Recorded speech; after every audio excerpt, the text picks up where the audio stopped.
Hi, Nandini Amala. My name is Sudhir Srinivasan. I run entertainment for the New Indian Express and I am the editor of Cinema Express. It is a pleasure to be discussing with you Nandini's segment called Meera in the Telugu Netflix anthology Pitta Katha. Thank you. Happy to be chatting with you. Yeah. Nice Likewise. to meet you. Nice to meet you too. Nandini, I want to start off by asking you about how you arrive at, the judgment of slotting different stories into different, spaces.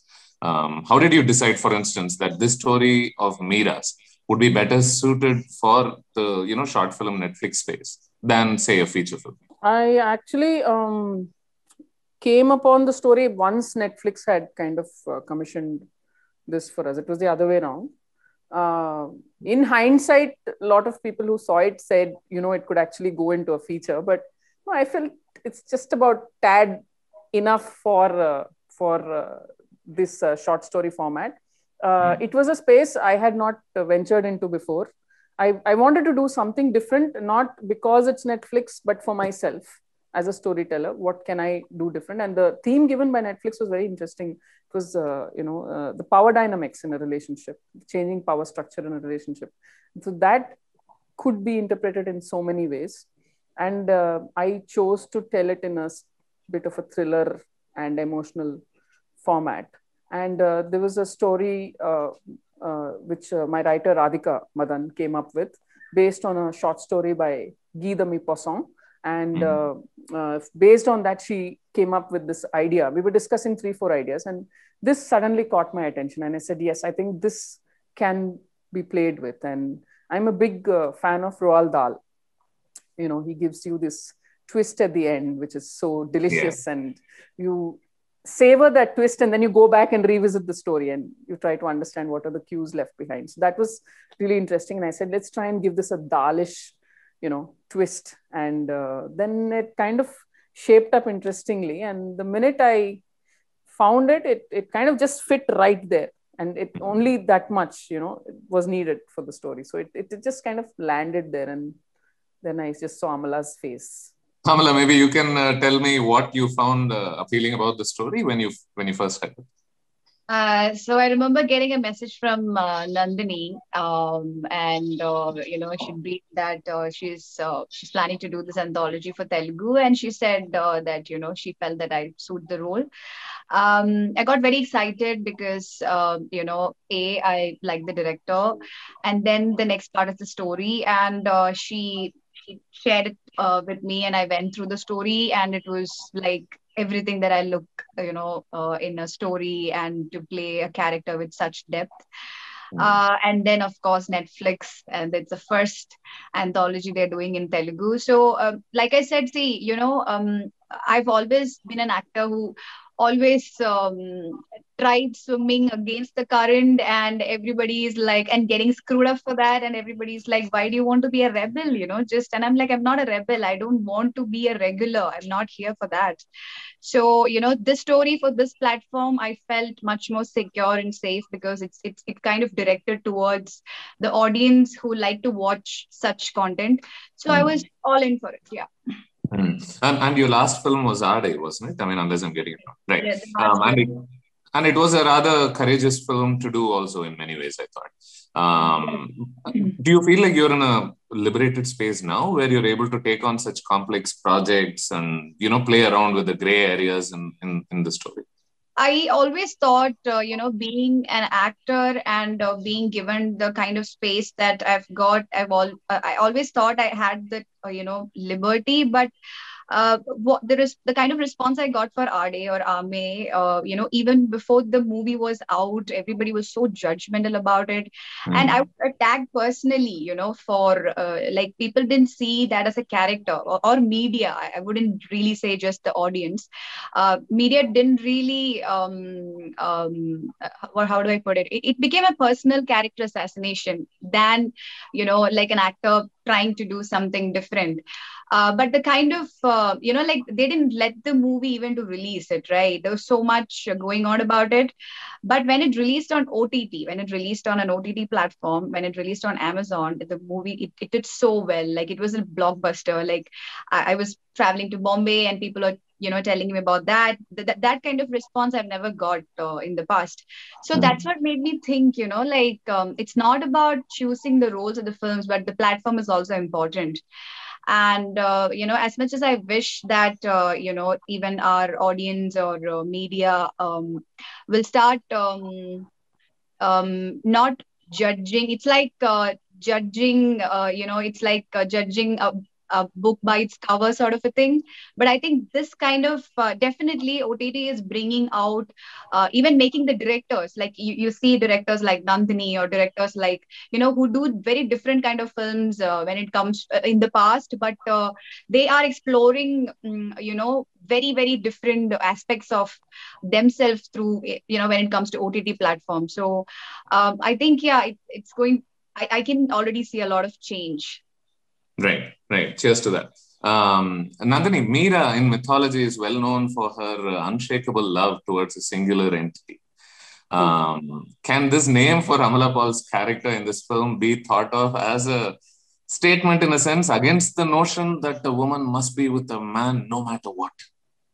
Yes, I think maybe here Meera's dedication to her own identity, if you can look at it as that, would be the new age Meera. And what I liked about this character is, see, the thing is, a lot of times when people come into our lives, they have a perspective on what we are putting up with. Like, why is this person dealing with so much crap in their life? And we are still unaware of it because, the wounds have been there for so long that they stop registering anymore.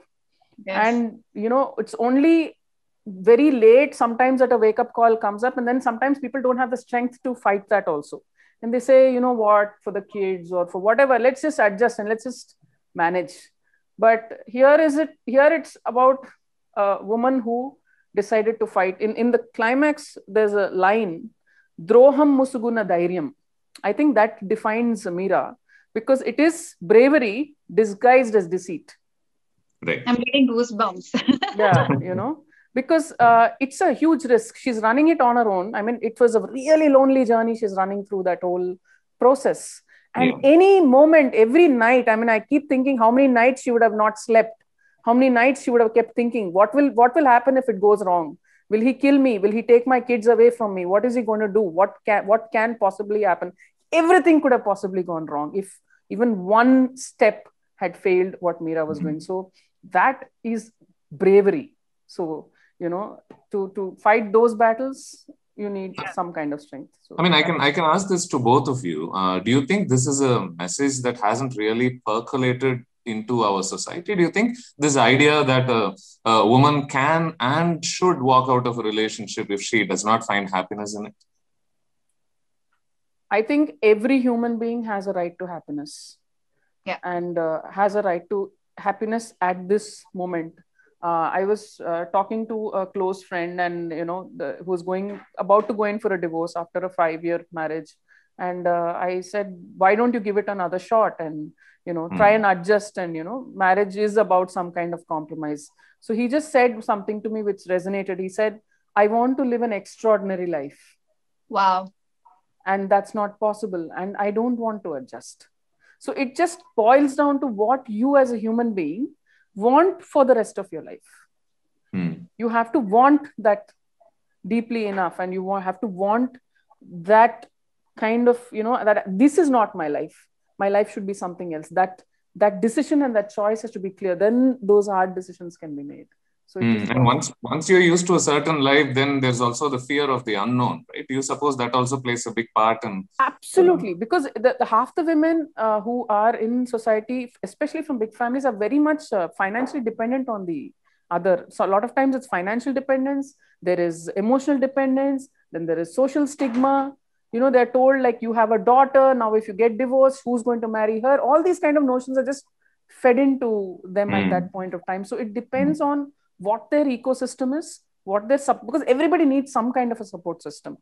And what is that wake-up call? So I say, whether it's a man or a woman, if you are in a toxic relationship, that choice is absolutely yours as to what direction you want your life to take. And that's a choice you and you can make.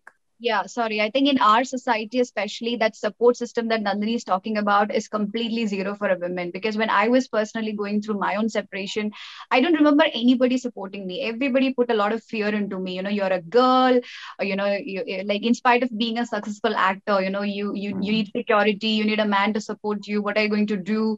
People are going to judge you. Your career will be spoiled.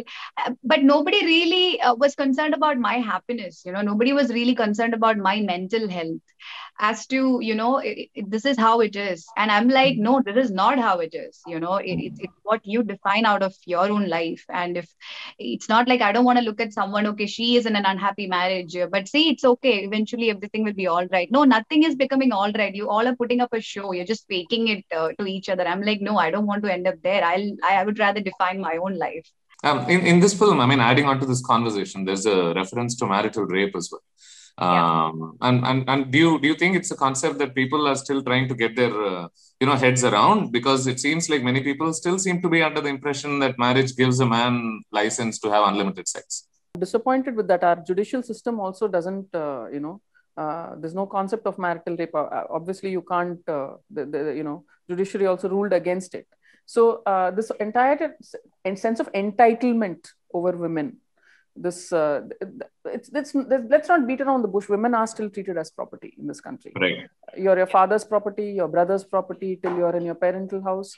Then you go on, you're your father-in-law's and your husband's property. After that, you're your son's property. So that's how it is. I don't think we should kid ourselves on that. Marital rape. I brought it out very deliberately because I believe it's an issue. But yes, I don't think people think it's a problem. They don't even think it's a problem if the husband is sleeping around with somebody else. Yeah. They still say, but you know what? He's coming back home to you. Yaar. What do you have to prevent? That's what irritates me the most when I hear that. And it's not just with the lower middle class; it's with the upper class. It's this marital rape and this, that husband can cheat, husband can have multiple women. It's such an ancient thing, and it's still going on. Amala, what did you make of Meera? I mean, it's almost, in a sense, this film almost reminded me of Gone Girl. Did you empathize with her? Did you envy her strength? Did you feel sorry for her? I mean, tell me about your responses to what this character was going through. See, what I loved most about Meera is, how she uses her strength, her passion. See, we all have strengths that are, unexplored within us. And Meera, being a writer, Meera, with her imagination and with her skills and, in the given space, she used it. And she's very intelligent. I'm not saying that she's smart or she's brave. She's very intelligent because she knew, there is only this way to get out of this, and by trying to, like, that she's aware about the fact that it's a power play, and it's the husband who's got the power, it's the husband who's got the support, the capacity. But like, she used her feminine, being a woman, she used her feminine power, and she used her skill as a writer, her imagination, and how she beautifully made an art out of her, whatever misery she was going through, and her aim was not to destroy him or anything. She was, I think she had reached to that saturation point, like even beneath that, and she had to do it for herself, for her family, for her children. So I think that's what I loved about Meera. So in a sense, from writing heroines in her story, she became one in her story herself. Yes. She became the hero of a story. Right. She chose that for herself. Ashwin plays a character with whom, it's indicated, at least in the beginning, that Meera seems to be having an affair. Yes. At the end, though, there is the suggestion that it is all a smokescreen in a sense. Yes. And I want to ask you if it was maybe because of worries that, judgment could be cast on her morality. Because would it have been so wrong if she were actually in one, given her situation? No, it would not have been. But it so happened, see, things don't pan out that conveniently. What if she wasn't having an affair? And, Amla and me were discussing, did Ashwin actually exist ever? So I said, I have a feeling in my head, he did exist at one point of time. He was probably the person Meera wanted to marry. and she felt very betrayed by whatever reason that he couldn't. And that's when, she ended up meeting, Jagpati and marrying him. And that's always an afterthought that he would come back into her life. And, she's yearning for that love that she had with him. And what if this could happen? So I felt that would have been a trigger for Meera also, in that sense. So, that's how it played out. Right. Yeah, but he was having an affair. She good luck to her, but it didn't happen. But potentially Meera would have probably found someone great, I think. I wanted to ask you, you have a lot of scenes with Jagapati Babu's character. He's calling you a lot of vile names. He's making insulting remarks. He's also, getting violent. If I remember right, he tries to suffocate you, and that sort of thing is going on. Were these moments hard to endure while you were shooting them? Were they quite disturbing to enact? Actually not, because see, I always take out inspiration for my roles from my personal life, and I've grew up watching a lot of domestic abuse and violence. So, I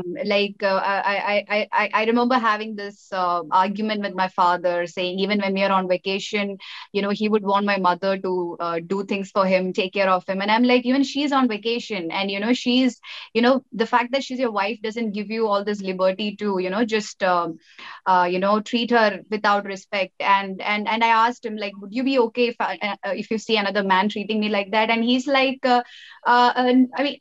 he is like, no, I'm sure that he wouldn't like that, but he didn't seem to give much much thought of it. So that's the mentality of that I've grown up seeing in my family, my friends' family, or my relatives. So for me, when I get, when I'm part of a project that talks about that, it's a kind of happiness for me, and it gives me a lot of strength and power to play such scenes. And I always draw inspiration from my life, so it is not difficult, because I know that there is a purpose, and I do it with that sense of responsibility. Right.